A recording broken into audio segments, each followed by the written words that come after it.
me dixwest em bi serokatiya xwe re rojekî azad em van rojana pîroz bikin.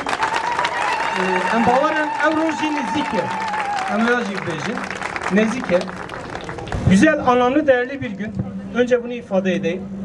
Sadece bir bireyin doğuşu değil, bir halkın doğuşu değil, bir ulusun doğuşu değil, bir kadının doğuşu çok anlamlı. Ezilen halkların doğuşudur aslında, bir milattır. Dün bir arkadaş bir şey ifade etti, doğru.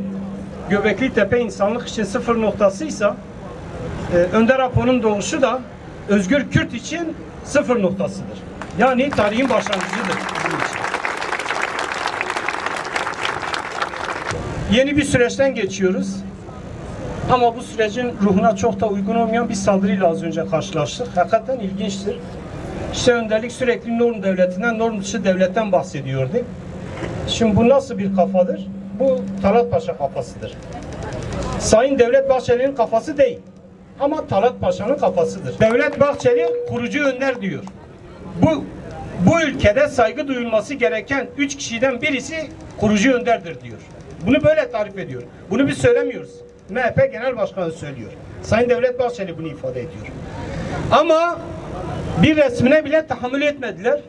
İşte arkadaşların ifade ettiği gibi binlerce polisi yığmışlar buraya. Bu süreci provoke etmeye çalışıyorlar. Esası bu. Bu norm dışı güç olarak ifade edilen, dile getirilen o Talat zihniyetidir. Ne yaptı Talat zihniyeti? Bu ülkeyi böldü. Osmanlı'yı bölen Talat'ın kendisidir. O zihniyettir. Böldükten sonra da hazinede kalan 3-5 kurşuyla alıp ülke dışına karşı çekti gitti. Artık geriye kalan halklar ne olursa olsun. Sadece bunu mu yaptı? Onu da yapmadı. Ermenileri de katletti. Bu coğrafyadan sildiler götürdüler. Rumlara da yaptılar aynı şeyi. Kürtlere de yaptılar. Tabii Kürtlere aslında o zaman bir soykırım uygulanacaktı ama işte savaş koşulları, o dönemin koşulları çok da bunu gerçekleştirmelerine müsaade etmedi. Yoksa o planlanmıştı zaten. Soykırım planı o zaman devredeydi. İşte aynı zihniyettir. Bugün bu fotoğrafa saldıran aynı zihniyettir. Niye? Türkiye'nin temel sorununu bugün çözmek için masada müzakere eden Kürt halk önderinin fotoğrafına saldırılıyor. Yani sürece saldırılıyor esasında. Yapılmak istenen bu. Sürecin sembolüne saldırılıyor.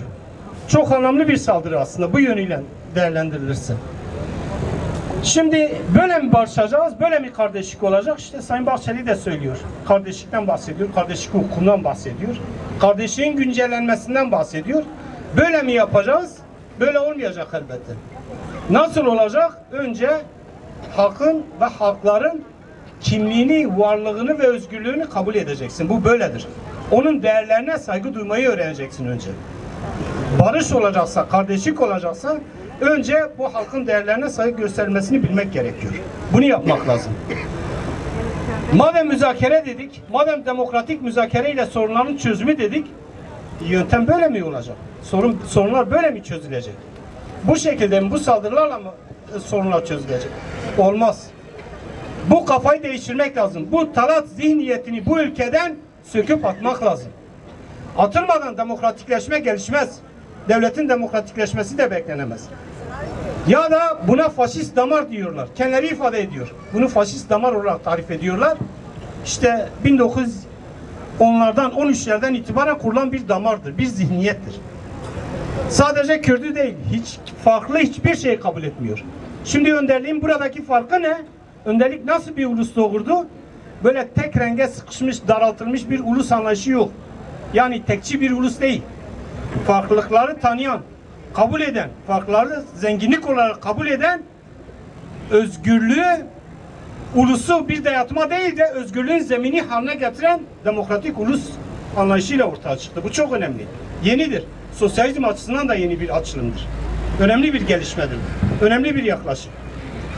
Ama bunlardaki zihniyet bunun tam tersiydi. Zaten bütün sorunların kaynağında da bu ulus devletçi zihniyet mantık var. Bunun aşılması gerekiyor. Önce bunun devlete ne yapılması lazım? Değiştirilmesi gerekiyor. Nasıl olacak bu? Elbette ki Sayın Öcalan'la yapılan müzakerenin sonucunda ulaşılan 27 Şubat bildirisinin ruhuna uygun hareket etmekle olacak. Onun ruhuna uygun hareket edilmeli.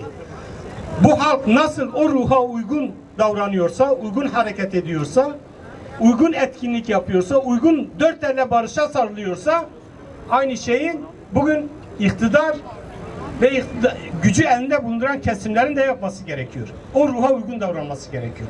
Üstüne düşen sorumluluklar var. Böyle saldırarak, etkinlikleri bilmem şey yaparak, engelleyerek, hukuku daraltarak, özgürlükleri daraltarak, yok sayarak böyle olmaz. Bu şekilde barış gerçekleşmez. Hiçbir yerde de böyle gerçekleşmemiş. Olmaz. Bunu anlamaları lazım. 100 yıldır bunu hala anlamamışlarsa anlatmak gerekiyor. Belki de. Onu yapmaya çalışıyor. Şimdi önderlik ne dedi? Ben sorunu dar ağacından masaya indirdim dedi. Bu yeni bir şeydir. Kürt halk önderi sadece Kürt önderliklerini değil, tarihteki bütün önderliklerin temsilini gerçekleşiyor. Aslında böyle bir önderlik gerçekliğimiz var bizim. Bu anlamda çok önemlidir. Şeyh Saidlerden, Seyit Rızalardan, Bedirhanilerden, Babatlardan bir sürü isyan gerçekleşti. Hepsinde birkaç aylık ömür, yakalanma, tutuklanma, ardından dar ağacı. Ama şimdi ne dedi? Bunu biz demedik. Bakın, MHP Genel Başkanı Sayın Devlet Bahçeli dedi.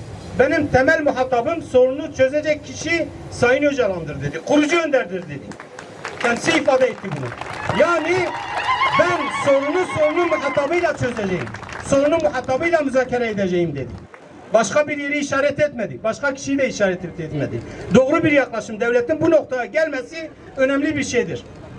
Ha, bunun devam ettirilmesi gerekiyor. Ama bu tür yönelimler, bu tür saldırılar, bu tür yaklaşımlar süreci baltalıyor. Bunun önünü engelliyor. Böyle olmaz. Bu devletin demokratikleşmesine hizmet etmiyor. Bu barışa hizmet etmiyor.